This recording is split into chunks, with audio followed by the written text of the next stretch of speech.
நான் உங்களுக்கு நிறைவேற்றி தரவில்லை இப்படி சொல்றான். உங்கள் மீது எனக்கு எந்த ஆதிக்கமும் இருக்கவில்லை. நான் ஒன்னும் ஃபோர்ஸ் பண்ணல உங்களை.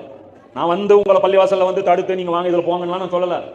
இந்த பாதை தான் நீங்க போகணும், அந்த பாதை போகணும்னு சொல்ல. ஆனா நான் என்ன செஞ்சேன்னு நான் சொல்றேன் பாருங்க. ஆனால் நான் செய்ததெல்லாம் நான் எனது வழியில் வருமாறு உங்களை அழைத்தேன். தப்பா இந்த வழி ட்ரை பண்ணி பாருங்க நல்லா இருக்கும்னு சொன்னேன். நீங்க தான் வந்தீங்க. நான் தான் சொன்னேன் பெண்களை முன்னேற்றணும்னா அதுக்கு ஒரு ப்ரோக்ராம் நான் வந்து பிரசன்ட் பண்ணி என்னுடைய இன்ஃபுளுசர் மூலமாக, இந்த நடிகர் மூலமாக, இந்த ஸ்போர்ட்ஸ்மேன் மூலமாக, இந்த கல்வி செம்மல் மூலமாக, இந்த பெண் விடுதலை போராளி மூலமாக நான் வந்து உங்களுக்கு வந்து பிரெயின் வாஷிங் பண்ணேன். நீங்களும் அந்த பெண் போராளி சொன்னது கேட்டீங்க.